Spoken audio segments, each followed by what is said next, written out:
Where were you the night the one-timer returned to Vancouver? EP40 with a wicked blast, helping the Canucks tame the Wild by a score of 3-1. It's time to break it all down right here on Rink Wide Vancouver.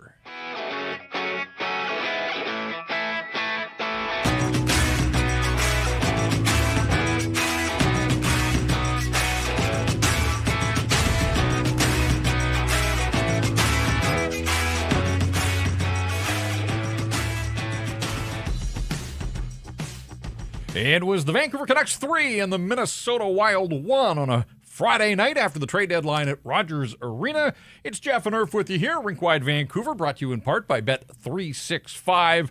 Want to hear from you. Your thoughts on this one. Certainly we'll break it down and give you our thoughts on this hockey game. The Canucks got outplayed badly by the Minnesota Wild, but they had the better of the two goaltenders, and yes, Elias Pettersson scored for the first time in what felt like forever, and it wasn't just that he scored, it's the way that he scored. Not all goals are created equally, and it was certainly nice to see the one-timer return on the power play to open the scoring. So hit us up with a super chat if you want your comments read here on Rink Wide Vancouver, our super chat charity partner this season, the BC Mental Health Foundation, changing the face of mental health and addiction by supporting breakthroughs in care, public understanding, research, and knowledge exchange. Irf, it was a pretty quiet day at Rogers Arena. It was a pretty quiet night at Rogers Arena as well. Not as much fun during the daytime, but Canucks found a way to get it done, even if they were the second best team on the ice at the end of the night. 3 on the Canucks side of the scoreboard, just 1 for the Minnesota Wild. Yeah, no winning for the Canucks on the actual trade deadline day part as an organization, but you're right off the top of the show,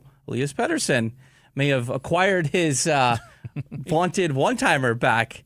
See David Quadrelli saying Elias Pettersson 5 shots in 2 games since telling you that he would try to start shooting the puck more. Man of his word. Exactly. But, I mean, look, for the paying customer at Rogers Arena to see Elias Pettersson do that, it's obviously got to feel good for the fans, but even more so, and more important, the fact it's got to feel good for Elias Pettersson to get that one, like the way he scored there. Pettersson opens the scoring on the power play 16 minutes into the hockey game. It stays 1-0 towards the middle stages of the third, and then, gasp, a Minnesota power play goal. The Canucks penalty kill got torched. Tyler Myers' broken stick. For Sherwood hands his stick to Tyler Myers. Myers is thinking, why is this thing only like 2 feet long? Sherwood tried to get to the bench, and teams are just too good. Even if you give them an inch there, they move it around. And Brock Faber tied it. And so at that point, it's game on, and it looked like it had the makings for overtime. These two teams went to OT back in late November. Canucks were part of a 6-game road trip at XL Energy Center. Thought this one might get to OT as well, but Kiefer Sherwood had other ideas. Yeah. Boy, had a terrific first half. The effort is there every night. The hit king in the National Hockey League, but his offense is completely dried up. His first goal since January the 11th in Toronto. Yeah, that feels like a lifetime ago. Great play by Phil Hronek to slide it down low, and Sherwood able to snap it home. 14th of the season. It's a terrific total, but it's been a long time since he had scored a goal for the Vancouver Canucks. Picks a good time to bust his slump. And then Teddy Bluger for the, I'm looking at my sheet here. Yes, Teddy Bluger for the second night in a row. Talking about guys that bumped slumps the other night. He hadn't scored since before Christmas. Scored on a goaltender the other night. This one, the empty net goal to seal the deal. 3-1 is the final. Now, the final shots in the hockey game, 38-20. Kevin Lankinen. Yeah. We've talked about other guys, and there were lots of storylines, but make no mistake, Kevin Lankinen was the best player in this hockey game. A season high for him. 37 saves on 38 shots. His previous season high was 33 saves. So he bested it by 4, and the Canucks needed him. He was good early. Through the middle stages of the game as they were protecting the 1-0 lead. And then in the third, Minnie outshoots the Canucks 15-6. You expected a push, so I'm not surprised that Minnesota had an edge in the shots on goal department. But they didn't let up, and the Canucks don't win this game, if not for the guy between the pipes. No, absolutely. Your best player was your last line of defense, and that was Kevin Lankinen. And there's been a little bit of talk of if his game was slipping a little bit, squeaky goals that got in and things like that and of that nature. But he came to play, right? He got peppered with shots from all over the ice.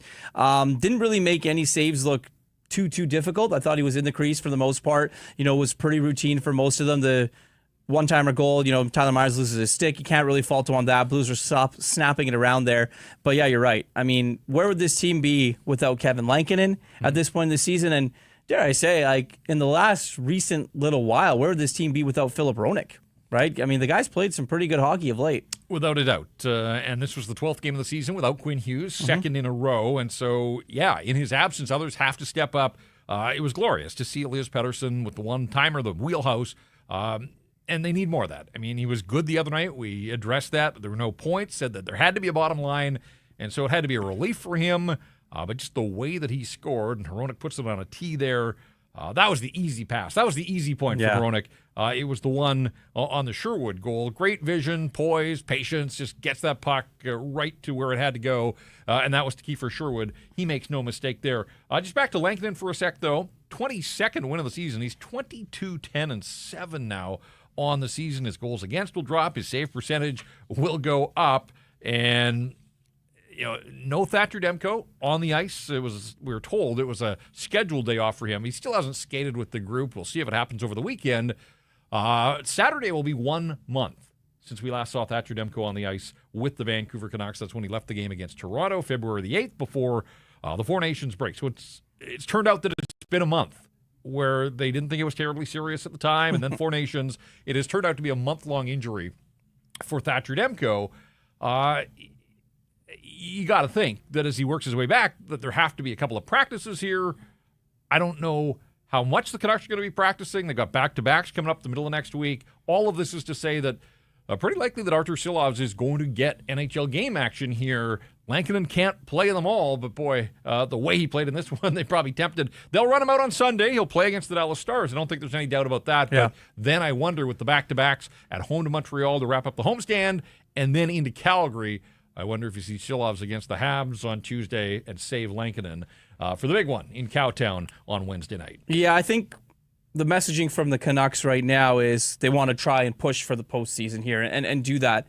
It's going to be Kevin Lankinen. I think the notion of Thatcher Demko getting healthy and being this guy that's going to come back and help push them over the edge, that's something that the fans shouldn't be something to expect, and I don't think we here should have to talk about it that much. If we get a Thatcher Demko sighting and he practices with the team, that's great. It's just a step. But for this team, in order to be successful and for what they want to try and accomplish here, it's going to be Kevin Lankinen and, as you just mentioned, Artur Silovs, who is going to get some game actions here with back-to-backs coming up. And, the Canucks really right now are in no position where they can go in and, give, you mentioned that Lankinen is going to play the brunt of the games, but give them a night off. They have to win every game, right, to try and make the postseason. And if that's what they want to do, it's going to be Lankinen's crease until he says otherwise, I think. Well, they're 2 for 2 on this homestand. It gets tougher coming up on Sunday, the Dallas Stars, but Stars are in Edmonton on Saturday. They got the late game on Hockey Night, so it'll be a quick turnaround. Canucks very well may see old friend Casey DeSmith in goal, and he's having a fine season doing what he did here for the most part there. Behind a Dallas team that means business, obviously made the Mikko Rantanen trade, so we'll see Rantanen, I would assume. He probably makes his debut in Edmonton, but he'll be here on Sunday as well. We'll talk more about the Stars a little later on, but that's a good segue into the 3 Stars here at Rink Wide, which is a presentation of Greta Bar YVR, and I'm sure it was buzzing on a Friday night with the Canucks in action.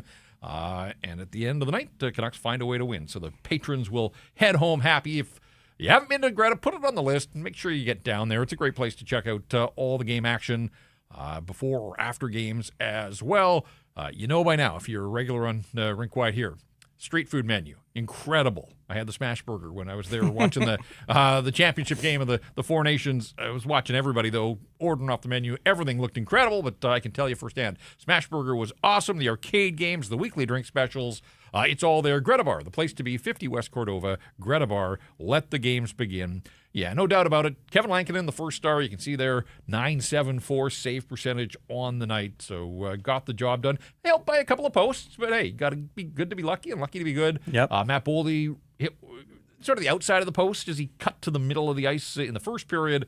And then was it Shore? I think it was Devon Shore. And sometimes that's all the goalie gives you is tried to beat Lankinen far side in the third period and definitely clanked one off the post there. When I think of some of the saves that Lankinen made, though, on the night, Marco Rossi on the power play just before the Wild scored, made a great stop there. Gustav Nyquist, shorthanded. Would have been a crushing blow had because the Canucks were snapping it around in the second period. Had some chances, and then Nyquist broke back 2-on-1 the other way. Lankinen was there to make that stop. Marcus Johansson from Matt Zuccarello early in the second period when it was still a 1-0 hockey game. So Kevin Lankinen, terrific tonight, season high, 37 saves. He is the first star, and there he is, EP40. Yep. Honorable mention the other night. I don't know. Was he upset that we didn't include him in the stars? He's Is that pissed. why? Yeah.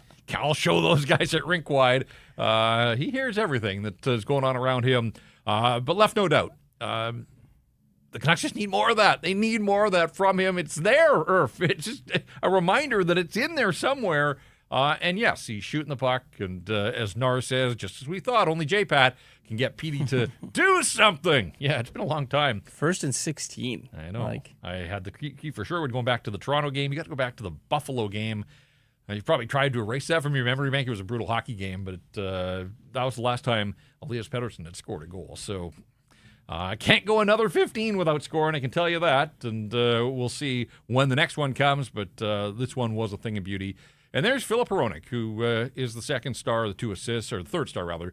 2 assists, 2 block shots, stepping up in the absence of Quinn Hughes, and good to see. So, yeah, I know the Canucks got outplayed badly, but they win the hockey game, and this is a Canucks post-game live stream, so clean sweep for the Vancouver Canucks and the 3 stars here on Rink Wide. The 3 stars in the building, selected by Sportsnet, Lankinen, Hronek, and Petey. So we got Petey in the second slot. They have 2 and 3 flipped there with Hronek getting the second star nod. Filip Hronek has 5 multi-point games this season, and they've come in 5 of the last 6 home games.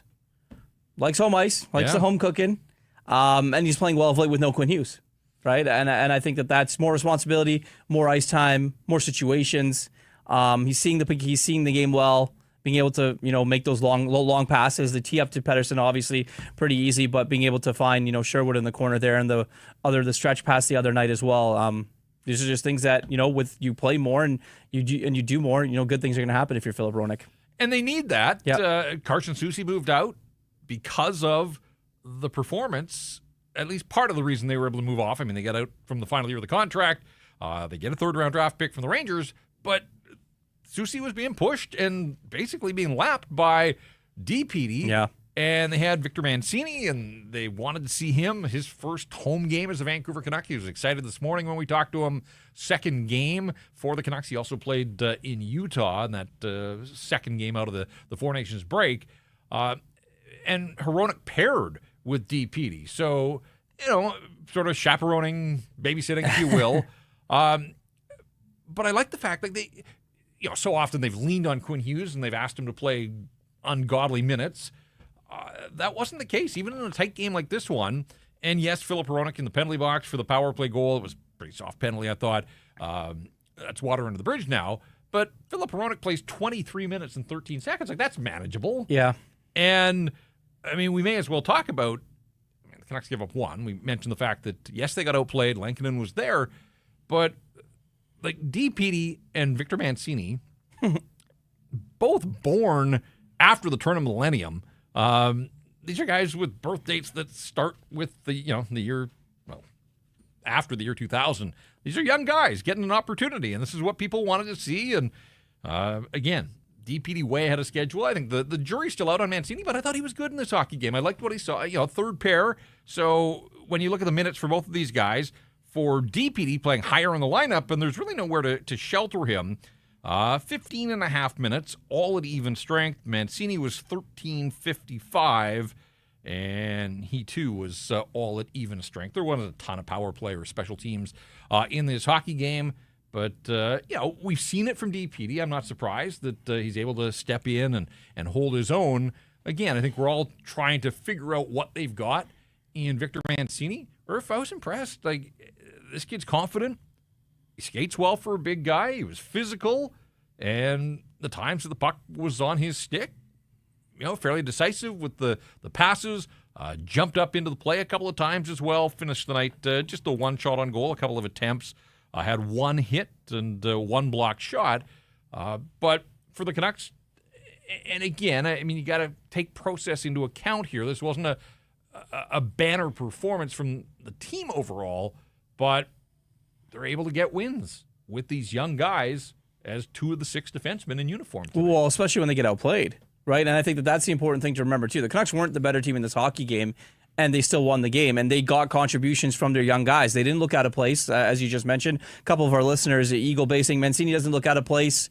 Doesn't look out of place. New York Rangers may come to regret throwing him in on that trade, and S. Little Boston. The fact that Mancini and DPD are both very physical and can carry the puck out of the zone is promising. I do agree with that statement. I think for DPD, especially, ahead of schedule is one, but organizationally, like, they really like him. And I think that, him playing the way he did obviously made Carson Soucy expendable. There's no way that you can play with him not in the lineup now. Like, he's earned his spot here. And the fact that he's getting big minutes, he's playing with Philip Roenick, and put into every situation and doesn't look out of place, doesn't look like, he's a guy that's kind of deer in the headlights like some of the younger guys have been when playing for the Canucks at the National Hockey League level. I think that's very, very promising for this team. All right, like, I made a meal of trying to basically just say they're young. Yeah. Mancini, May of 2002, so he's coming up on his 23rd birthday, but he's 22 for a while now.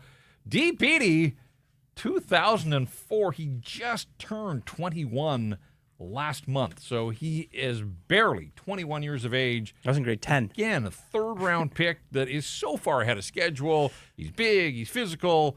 Yeah, I mean, it's just fun to watch, and I like the fact that the Canucks have cleared a path for him now. Now, in saying all of that, we don't know about Quinn Hughes. Skated well before the group this morning. We were down there for a trade deadline, so I had my eyes on Quinn Hughes. I can tell you, out there for about 20 minutes with the skills coach, didn't shoot pucks at all, basically just working on some skating. A few times that he did handle pucks, it was on his backhand. The fact that he wasn't going through a shooting motion, that's about as fundamental as it gets in hockey. Like, that's a little bit concerning. We've heard that, he's not likely to be 100% again the rest of this season. I'd be surprised, just based on what I saw this morning, that he'd be ready for Sunday night, but maybe a couple of days rest here. We'll see. The Canucks are expected to practice on Saturday and then get back at it against the Dallas Stars on Sunday. Now, we keep talking about the fact that Minnesota was the better team territorially. How about this by the numbers?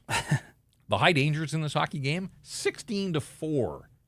16-4 for the Minnesota Wild without Kirill Kaprizov, without Joel Eriksson-Ek.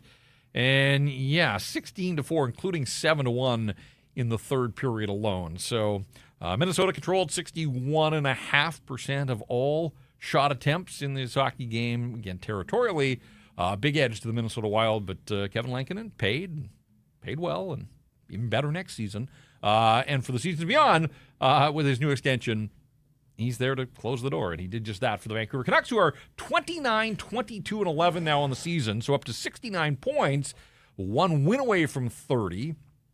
And the home record, which, again, there's not enough runway here for it to be terrific this season, but they're chipping away. They're 5-0-1 in their last 6 at Rogers Arena, so the paying customers are starting to leave now. Yeah. Canucks have won 4 in a row. 4 straight, broken up by 4 nations.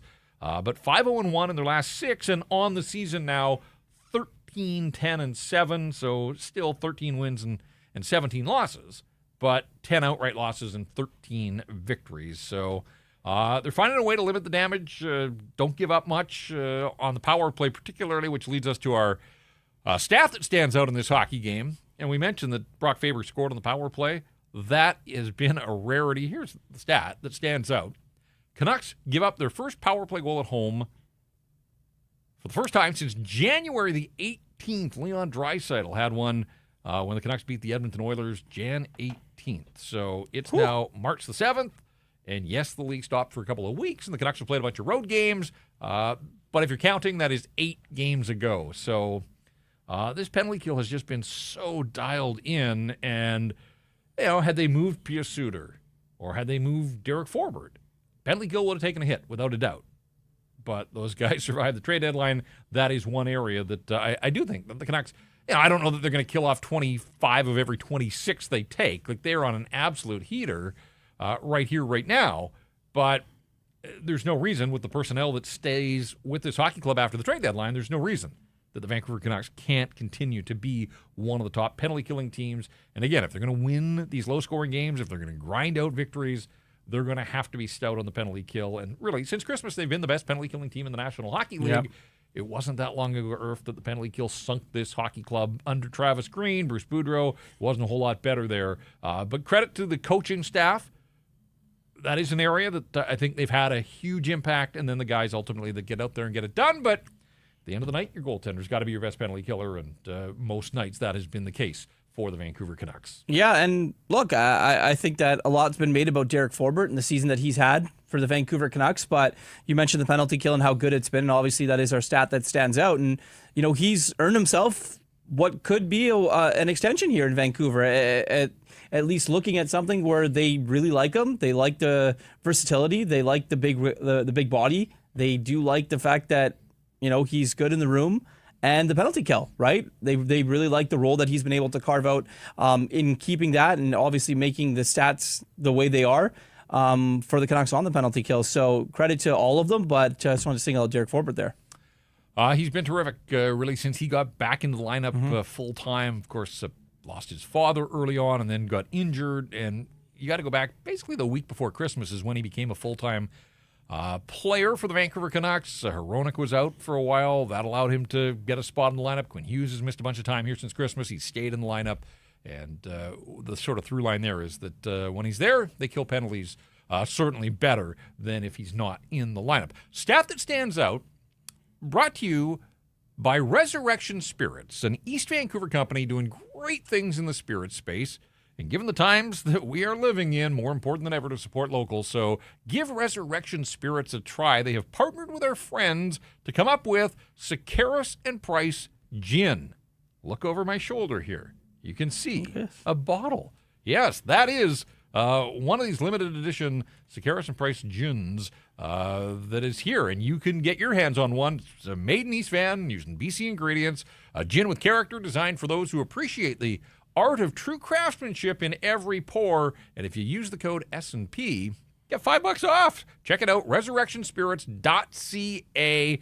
If you click on the dry gin tab, you're going to see this product for yourself. Get it while you can. Once the bottles are gone, they are gone. Great to have Resurrection Spirits on board with us here at Rink Wide.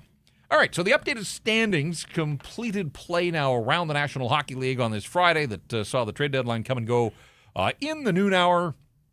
Bit of a mixed bag for the Vancouver Canucks as far as the scoreboard's concerned.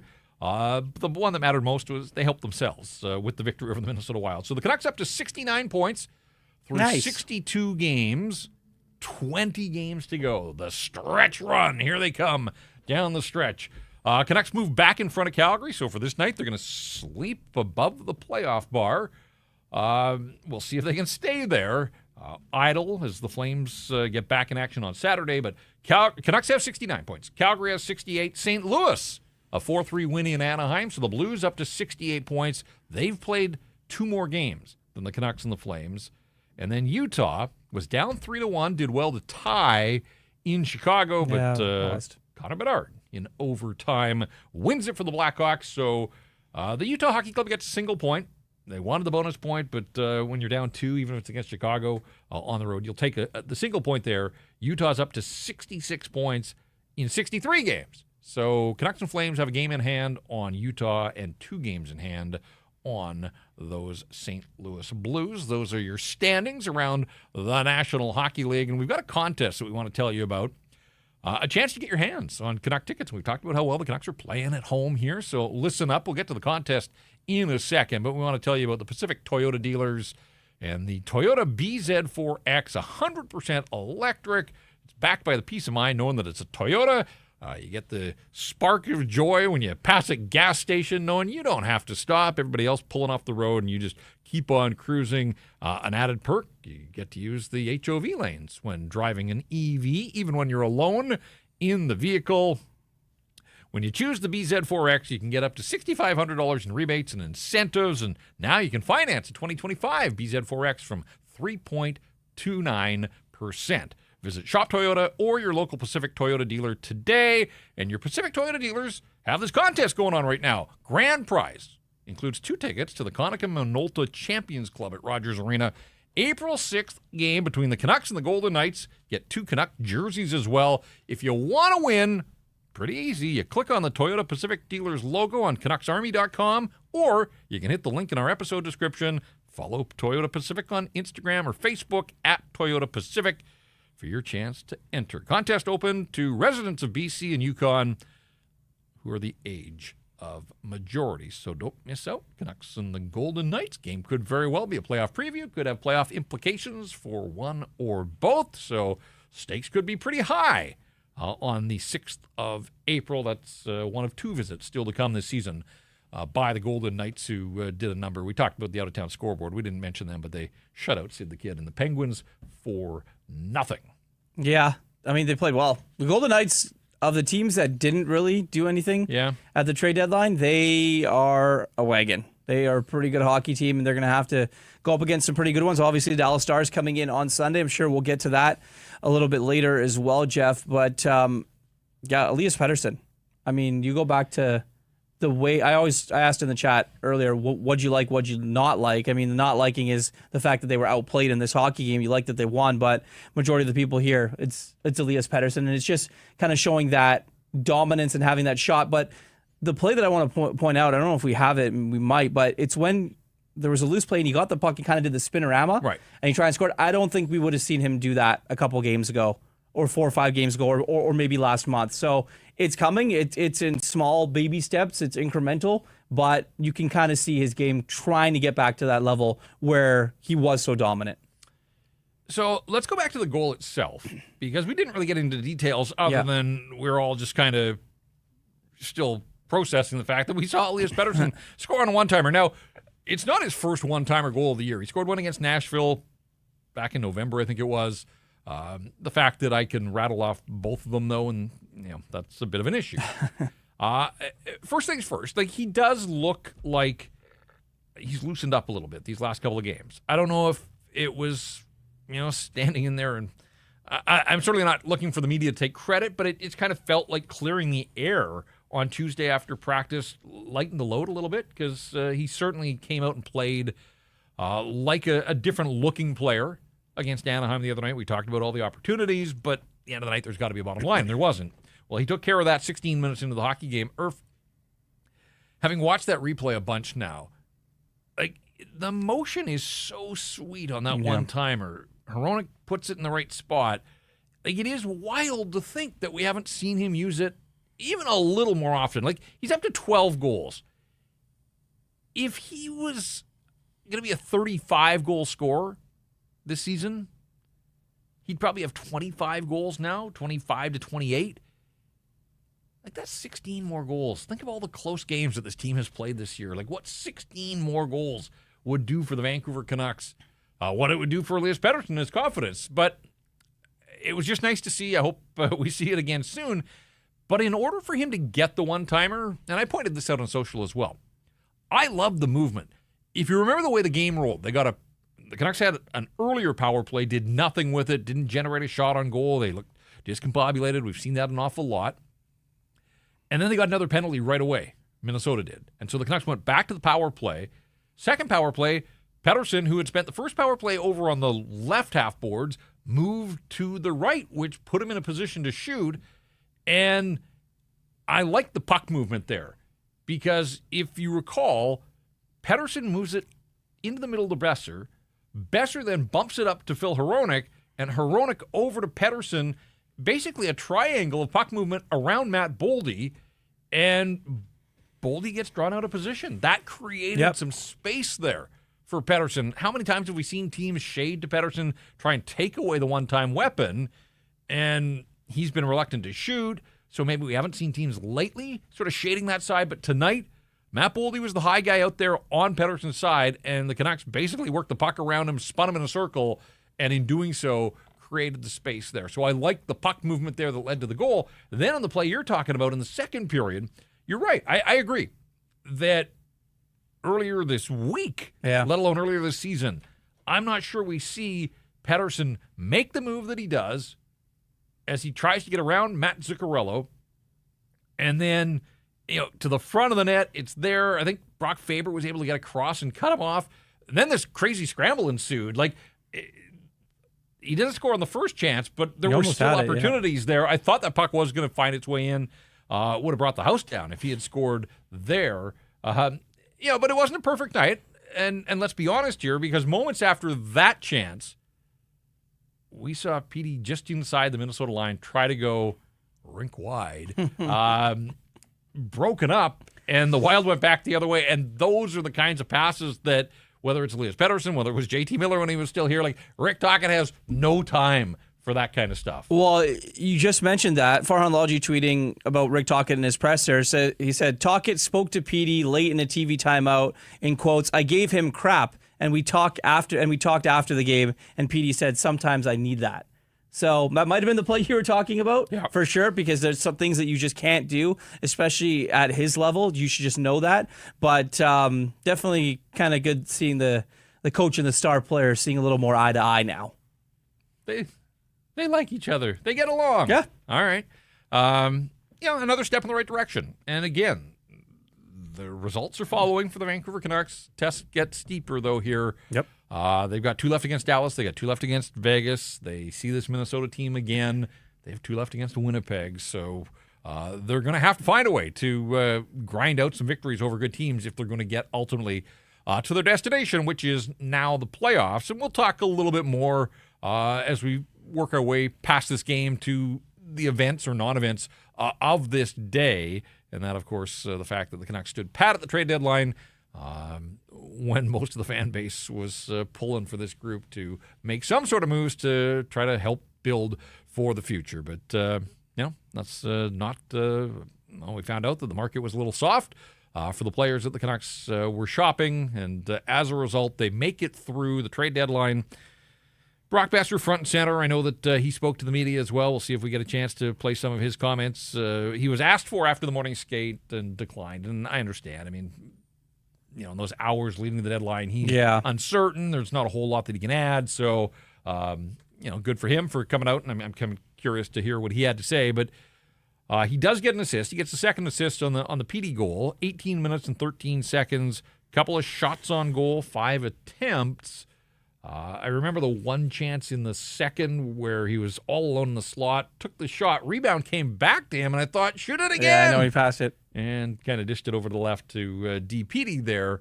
I would take Brock over DPD shooting the puck. But whatever the case, it wasn't a great night for Brock Boeser on that line with P.S. Suter and Jake DeBrusk. DeBrusk had the really early chance to set the tone, kind of like Garland the other night when he rang the one off the crossbar 11 seconds in. Here, DeBrusk picked the pocket of Declan Chisholm and moved in off the right side. But how did you look at it had to be an emotional day for Brock Boeser, all the uncertainty, twists and turns, and certainly he's talked about the fact that, it's weighed on him here of late and hasn't been terribly productive for the Canucks, so you'll take the point, but what did you make of his night? I think the day, for sure, was, like you mentioned, emotional. I think this week and the last few months and basically all season kind of have been weighing on him a lot. You get through the deadline, you think you're moving, everyone's telling you you're going to be traded. You don't get traded, and then you hear what your GM has to say after the game. We'll get into that a little bit later. And then you go out and you try, right? You go out and try. The assist must have felt good for him, be able to get that point. He had a couple of shots, but again, for Brock to be at his best, I think he needs to play with Elias Pettersson. He just has to. He's got to play with the guy that that's an engine as a center iceman, and I think that down the stretch here you'll probably will see that. I don't think the Elias Pettersson, Connor Garland, and Dakota Joshua line is going to last for quite some time, especially with what they're trying to do and trying to accomplish. Got to put good players with better players, and Brock is that. So you're probably going to see that here coming up pretty soon. But I thought he was okay, right? He gets the assist, and then I thought he was just okay for the rest of the game. Yeah, I would agree with that. I mean, as we kind of run through the Vancouver Canucks individually here, Höglander doesn't get a point, but I thought he was frisky on the Kiefer Sherwood goal. Teddy Bluger, I thought, might get the second assist there. It looked like he had kicked that back to Hronek, but it starts with Höglander in on the forecheck. I noticed Höglander again just buzzing around, doing more of the things that we were used to seeing from him last year. So, not a night that the points follow, but I thought a step in the right direction for him. Pretty quiet night for Jonathan Lekkerimäki. We went through the other kids on defense, and on that line with Philip Hedl and Drew O'Connor. They had their moments. So Connor had a close call at the side of the net in the second period. I thought Hedl, there were twice in the second period, like he got completely chopped down. They let the first one go, whatever, but like a minute later it happened again. I thought, really? Like he can't draw a penalty? Again, another night I thought where the speed was on display, but as a line, not a whole lot there. And just like Lekkerimäki had a couple of shots. That's good. I want him shooting the puck when he has his opportunities. I didn't notice him as much as I did the other night where I took note of a lot of the off-the-puck stuff where I thought the battle level, trying to go and win puck battles and get it back, that's what I noticed from him. Just a sort of overall pretty quiet night, I thought, for Jonathan Lekkerimäki. Yeah, and some nights are going to be like that. You want to see him get into positions where he's able to be at his best, and that's shooting the puck and getting into creating chances and doing all that. And some nights you're just not going to have it. The last game against the Ducks, he did have a couple shots. He looked a little bit dangerous. Tonight, obviously, the Minnesota Wild, they like to shut things down. They like to play a very low-event hockey game. You go against an opponent where, they like to open things up, and maybe Jonathan Lekkerimäki, gets some more opportunities. But, again, thought he was okay. On a night where the team wasn't the best, the Canucks weren't the best team on the ice, there are going to be not that many players where we can look at and say that they were very, very good. Just as I look through my notes, trying to sort of empty the notebook here, we mentioned that Nyquist chance shorthanded. That was preceded. Connor Garland had 2 whacks at that loose puck on the power play. I thought the Canucks that was some of the best puck movement I have seen from the Canucks on the power play in a while. And we're so conditioned to the power play running through Quinn Hughes when he's healthy and out there that in some ways I think this involved others. And, I think Minnesota was sort of snapped to attention when PD scored the one-timer, and they did try to take it away from him. So if that's the case, then you got to find some other looks and some other ways to attack. And they got down low to DeBrusk, quick pass across to Garland there. He shortened up that stick as we see him do sometimes to the back post. And Gustafsson was able to get across and make a couple of saves there. But I just wanted to make note of that because power play was 1 for 3 on the night. Each team scored a power play goal. So that's a push, no blood. But I actually thought that top unit, which was Garland and Besser and DeBrusk and Pettersson and mostly Phil Hronek, I thought they zipped it around pretty well. So we'll see what they can do moving forward here on Sunday and beyond. But just wanted to make note of that at the very least, that there were some things. And then Philip Hedl, I think DeBrusk missed an opportunity with about 2 to go. The Canucks had taken the lead, could have salted it away. Yeah. Loose puck in the neutral zone. DeBrusk had a chance to spring Hedl on a breakaway and wanted to take possession of the puck first, and I think waited too long, kind of got it to Hedl eventually, but in deep and wasn't able to do a lot with it there. So, they didn't need it at the end of the night, but that was a chance that could have been, I think, so much more. Yeah. A couple super chats, Jeff. Good. We have from Taylor Hudima. PD wasn't just shooting, he was powdering pucks. That's the one. And the second one, when's the last time we've seen that power? It's been a while. It has been a while. I go back to the Nashville game. There's probably been a few other one-timers along the way, but in terms of beating a goaltender cleanly like that, boy, that reminded me of rookie season Elias Pettersson. I remember he had a hat trick, his first NHL hat trick in Ottawa, and one of them was a one-timer. And I remember after the game asking Travis Green, like, this is a rookie, but like, is that shot elite? And Travis kind of looked at me, he's like, yeah. Yep. Like when he gets all of it, it's like earth on the first tee. Just like, look out, that thing it's going. There's bogey juice here. Although sometimes earth tee shots, they don't find the mark. No, they don't find the fairway. But fun to see, and I do hope that it boosts his confidence. So we know that there's a lot going on inside his mind, and can one goal jolt him back to being the guy? We'll see. As we said, his first goal in 16 games. So long overdue, and if this team is going to get where it wants to go, which is the playoffs, then they're going to need Elias Pettersson to continue to find ways to be productive. So, step in the right direction. Again, didn't take over this game. At the end of the night, it's not a 3 or 4 point night. Like we saw McKinnon have 5 and McCarr had 6 last night. I know that Colorado was playing the Sharks, but still, there are guys out there around the National Hockey League having these big point production nights, and take the one-timer goal and see if there isn't more where that came from as the Vancouver Canucks move forward. All right, it's time now for our line of the night. It's a presentation of Bet365.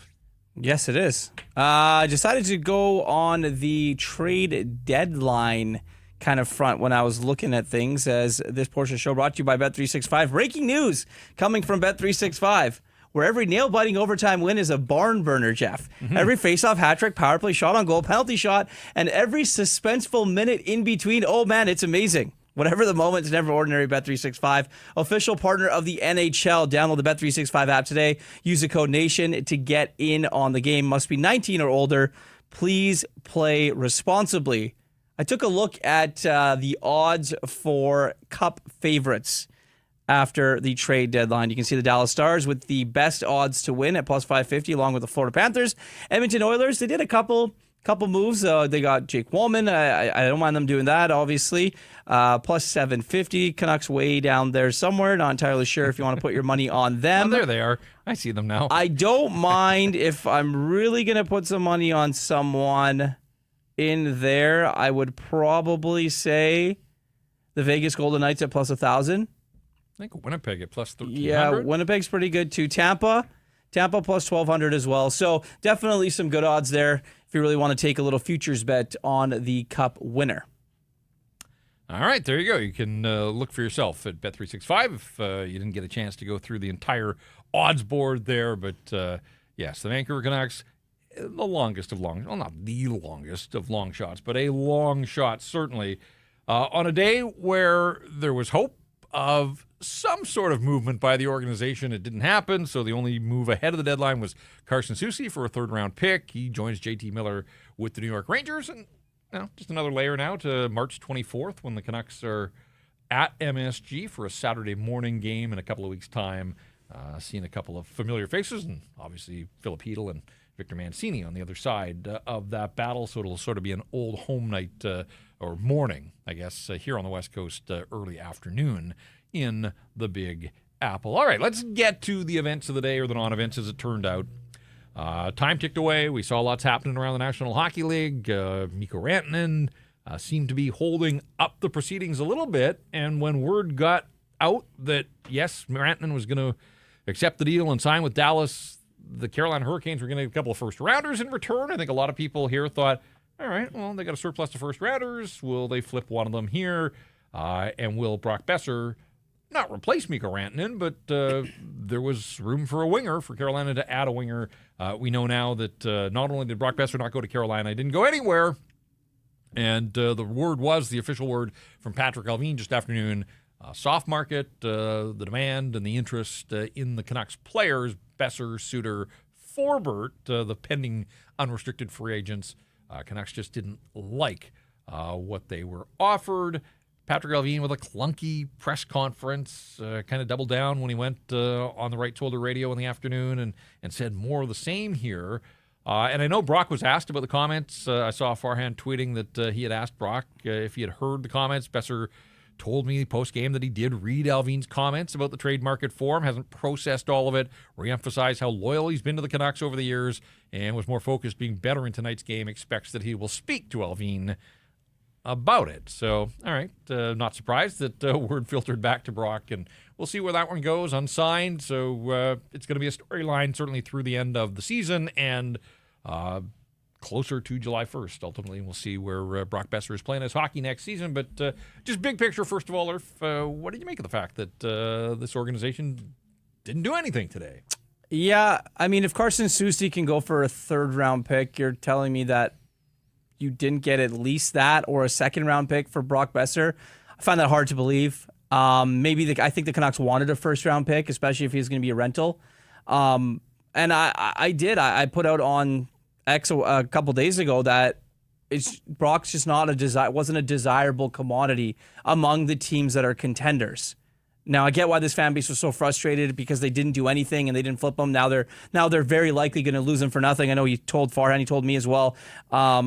He'd be open to signing an extension, but there's a lot of work that needs to be made from the Vancouver Canucks point of view if Brock is even going to think about signing an extension here in Vancouver. As far as Pius Suter not much of a market at all there. Forbort, I think they want to stay and keep for at least another season. But yeah, I think the guy that's been here for a very long time, Brock, I think he was upset about what he read from the general manager of the Vancouver Canucks about him.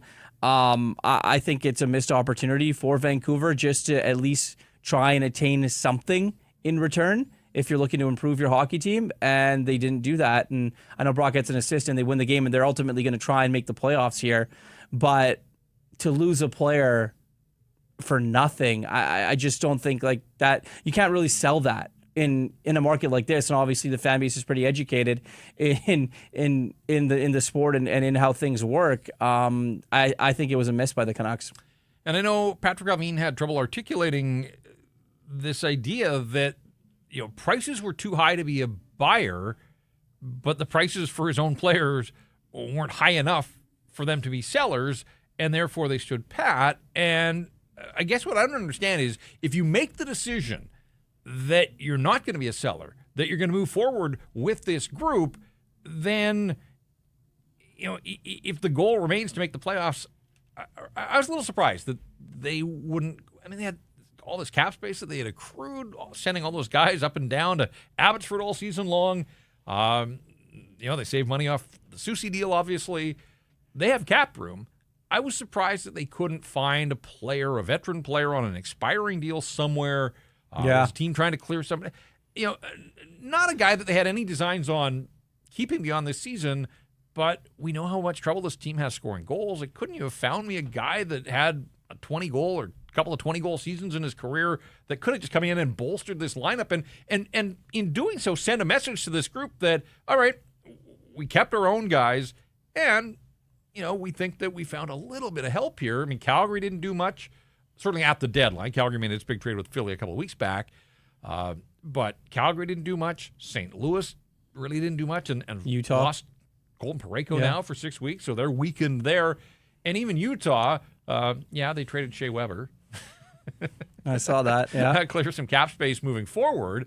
But so really, it's the 4-horse race that it was yesterday.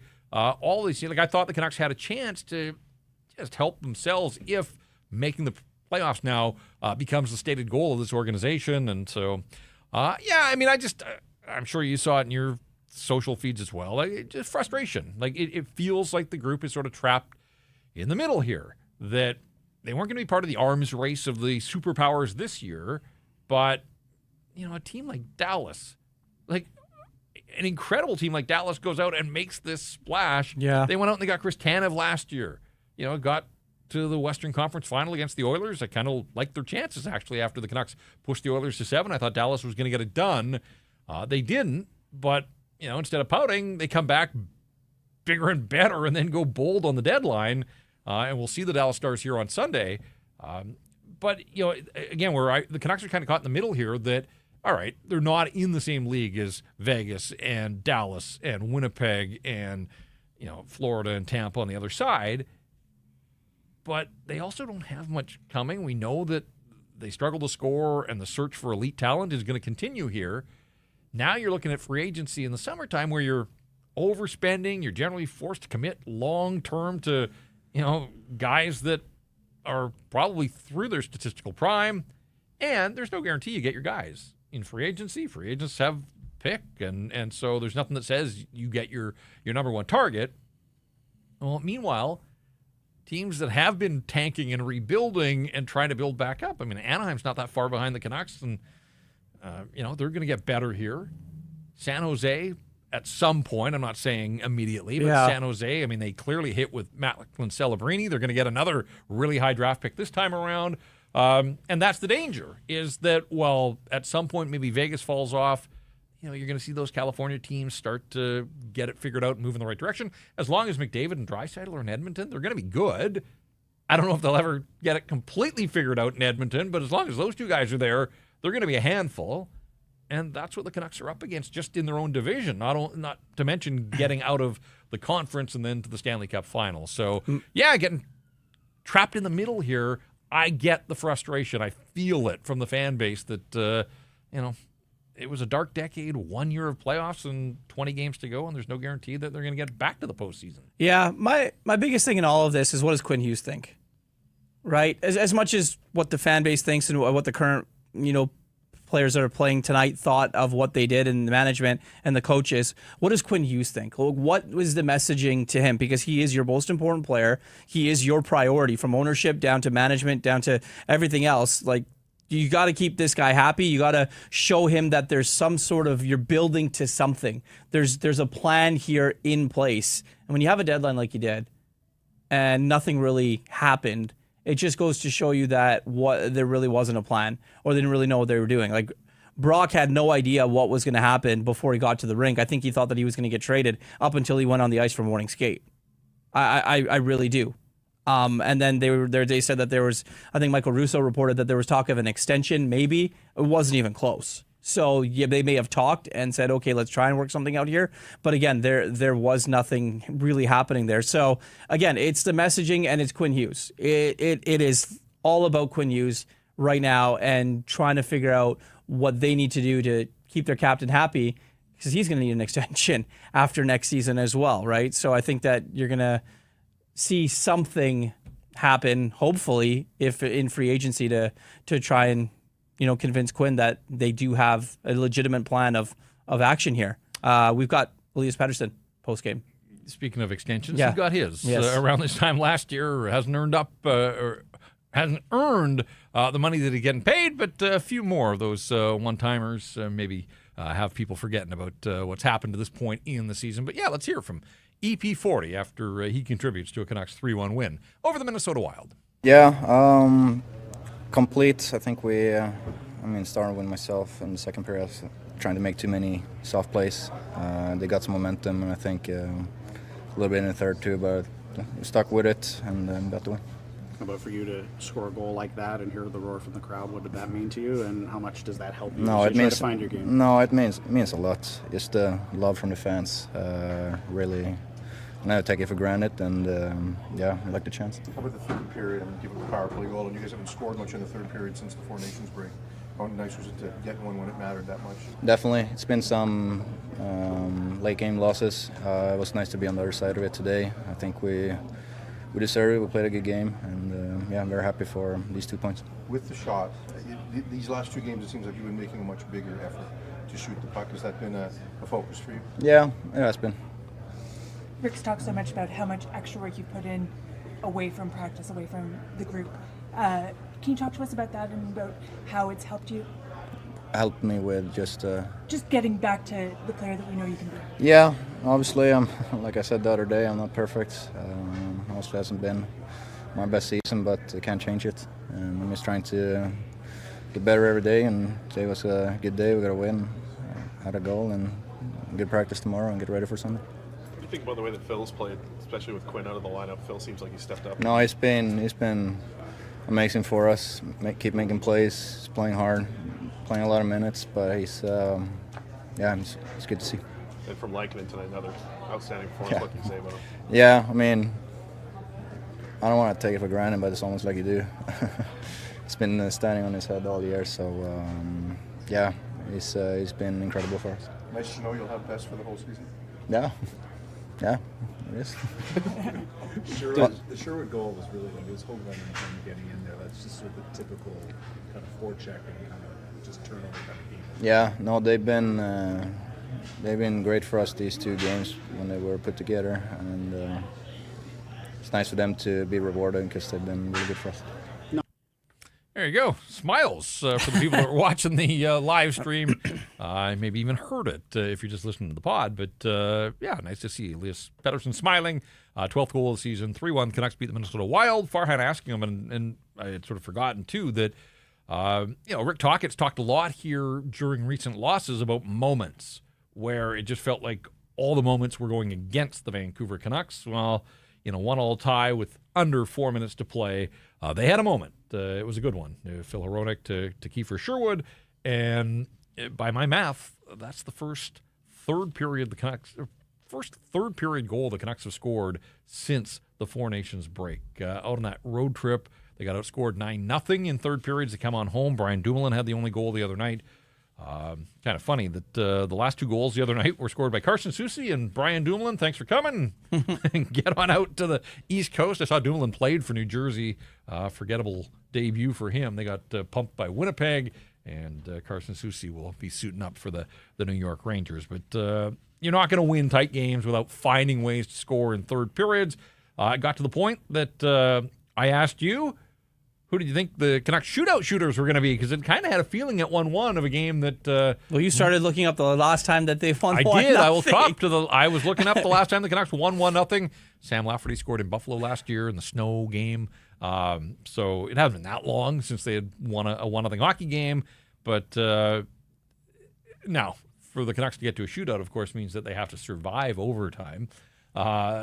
But they took matters into their own hands. Overtime, a non-factor in this one. They win it by a score of 3-1. But look, JT Miller's been a staple for his time here as a shootout guy.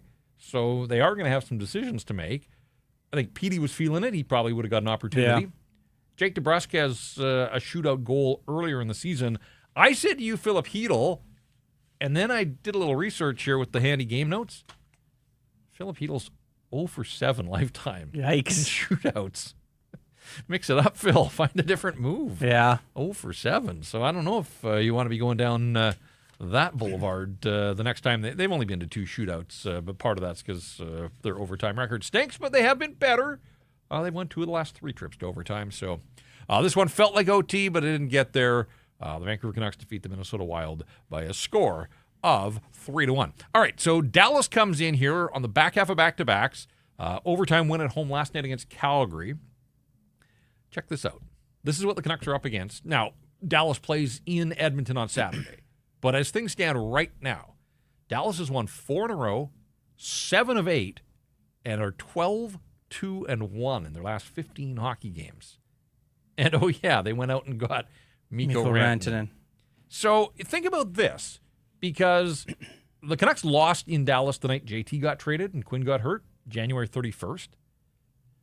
Miro Heiskanen had been injured the week before that and missed 4 Nations for Finland. He's been out 6 weeks, and they're 12-2-1 without their ace defenseman. Like, that's how you get it done. Yeah. That a guy like that can leave the lineup and you don't skip a beat. Thomas Harley. Yeah. He's playing some very good hockey. Jason Robertson leads them with 27 goals. Rupe Hintz and Matt Duchene have 25 apiece. Hintz has 13 points in his last 4 games. Whew. 4th in the league in offense, 3rd in defense, best penalty killing in the National Hockey League this season. They're 3rd in the overall standings.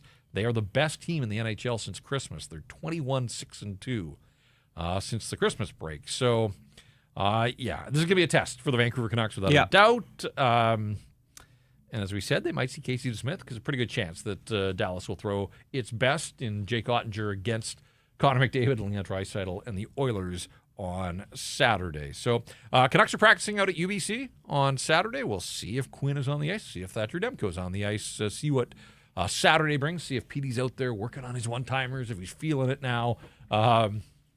They'll try to make it 3 in a row against the Dallas Stars on Sunday night. I know you're taking Sunday off. Yep. I'll be back next week. But you will be back next week. Farhan's going to sit in here in studio with me on Sunday after the Canucks and the Stars. So looking forward to that. Our thanks to Jacob Lazar, the man behind the scenes, putting this all together in the production booth. That is going to do it for Rink Wide Vancouver, a night that sees the Canucks win for the 2nd straight game. In fact, at 3-1, they take care of the Minnesota Wild. 1 more meeting to go. Oh, before I was looking at the schedule, and I thought this is kind of interesting because Marc-Andre Fleury was the backup to Philip Gustafsson. The Wild are in Vancouver for game 81 of the regular season. They're in Calgary the night before, so it's back-to-back for Minnesota the next time they're here. What are the chances that the Flower makes his final National Hockey League start at Rogers Arena? Where's game 82 for them? At home? Back at home. If they're in a playoff hunt... Well, they're going to split the back-to-backs, though. They'll split the back-to-backs. You're right. They might give it to him at home. Yeah, they very well might give it to him at home. That's possible, I suppose. So we'll see how it goes. But you're right. But they're here for game 81. It's a possibility. And then, like I say, last start, like, look, something might happen to Gustafsson. He might be forced back into action in the playoffs, but Philip Gustafsson's their guy, and he's had a terrific season. And so for the Canucks to be able to get a few past him and get a win, they'll take it and they'll move on. So we'll worry about Game 81 a little closer to it, but just something as I was looking through the schedule, maybe, just maybe, we see Marc-Andre Fleury the next time Minnie comes to town. All right, for Irf, I'm Jeff. Thanks so much for checking out this episode of Rink Wide Vancouver.